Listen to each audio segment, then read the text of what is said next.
Hey, so Matt, I'm a real estate investor who's hoarding cash. How do I direct my financial advisor to properly structure my portfolio? Portfolio construction is very, very important. A lot of investors are like allergic to stocks and bonds and mutual funds, that sort of thing. They're going to become important as you grow because when you start getting bigger and bigger loans, the banks are going to be more scrutinizing on your own balance sheet, and cash poor, asset rich doesn't work after a certain point in time. So what do you do with the cash? One of the things is that you want to have a portfolio of marketable securities. And what I mean by marketable securities is stuff that you can like sell like that and convert to cash. Typically, financial advisors are going to be taking you in as a client, consulting with you, and they're going to be looking at you through the traditional paradigm of this is somebody that's planning for retirement. If you're 20 years old or 30 years old, they're going to want to construct your portfolio that's oriented towards growth. Your growth of wealth is going to happen through real estate, not stocks, bonds, mutual funds, and marketable securities. You're going to use this as a tool because you need to have a growing liquidity in your balance sheet over time in order to grow and maintain your strength as a personal guarantor when you're going to banks, so you don't have to have your passive investors be personal guarantors and sign along with you on the debt for the property. So that being said, you want to construct a portfolio that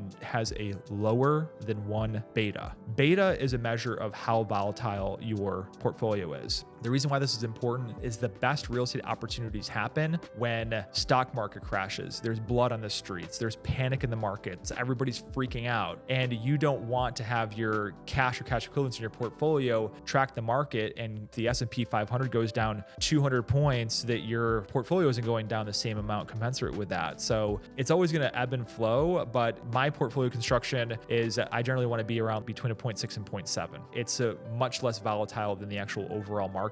So then when I do have opportunities to come up, I have a securities-based line of credit on the securities that I do have. So I have an open line of credit of, hundreds of thousands of dollars that I can use to put down earnest money deposits on properties and third-party due diligence through environmental and engineers and appraisals and commitment fees when you're dealing with commercial lenders. So then at the same time, I can raise the capital from my investment partners, and we bring the cash at closing from them, and then I get reimbursed those costs, right? When the market corrects, there is a bountiful amount of opportunities, right? Opportunity never comes at a convenient time. You're going to have like 3 deals that are home runs land on your plate all at once, and you're not going to have $150,000 to put down an earnest money deposit to get those properties locked up. And also you want to be able to not have to burn your cash and reduce your liquidity position in your balance sheet. So that's the important thing about that, and having a proper portfolio construction that is advantageous for the growing real estate investor that's going into larger commercial deals. So Matt, tell me more about what beta actually is and a little bit more about it.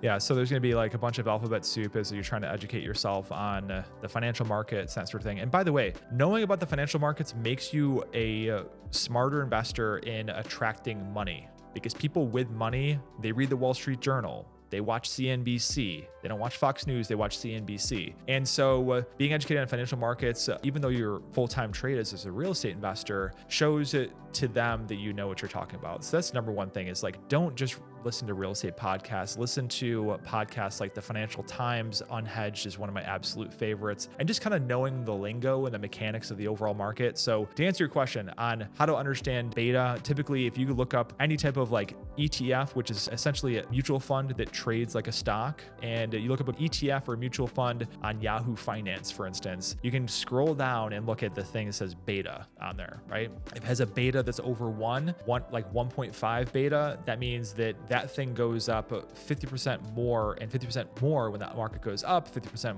more down when the market goes down.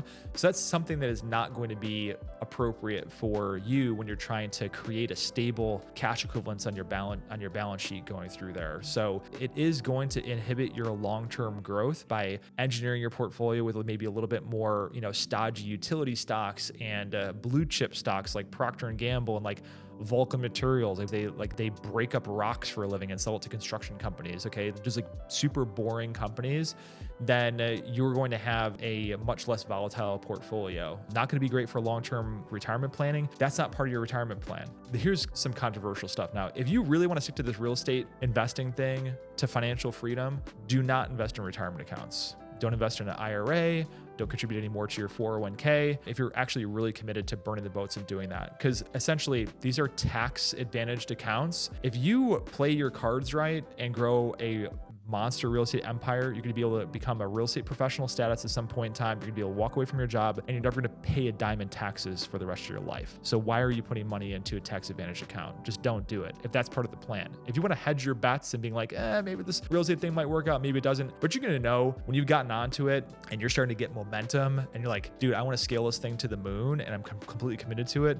Stop doing that, because with me, it's like, why am I putting stuff in an illiquid account that I'm never going to have any advantage from? Finding the right financial advisor is a matter of networking and asking for referrals. That's the best thing. It may not be your big name companies that are I'm not even going to name them right now because I don't want to get sued, but your big name companies that spend an enormous amount of money on advertising and marketing may not be the best fit for you, because they're going to be trained in a very, very specific way as to how they onboard clients, right? And they have a very, very specific formula. And what you're going to be telling them is going to be completely freakish, as opposed to the other client. You want to partner with a financial advisor that actually has other real estate investors they work with, right? Even contact the big dogs in town that are the bigger real estate investors.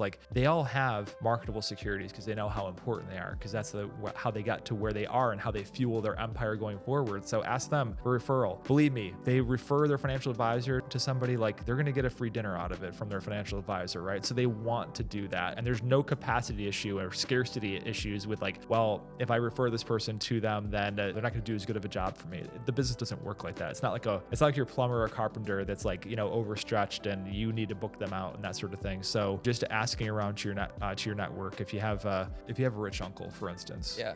Who's your financial advisor? The introduction is going to be very important, because if you have a couple $100,000, you may think that's a lot of money. A financial advisor, that's a pimple on their ass. So leading in with a referral from somebody really helps open that door as well, especially those ones that really don't need the business, but they're more focused on the long-term relationship. In wrapping up, right? Hoard cash, find a financial advisor that can work with you in terms of customizing your portfolio construction in alignment with your long-term growth. Something that's going to be a non-volatile portfolio, a mix of different securities and that sort of thing, right? You want to have them very, very bought into what your long-term plan is. If it is foreign to them and they don't know what you're talking about, move on, find somebody else. You're going to know it right off the bat. And then 3, talk to investors. It's a little bit outside the scope of this video, but I'm telling you right now, talk to investors out there, potential investors, people with money that and tell them there's gonna be opportunities in real estate. I've been buying real estate over the past 3 to 5 years.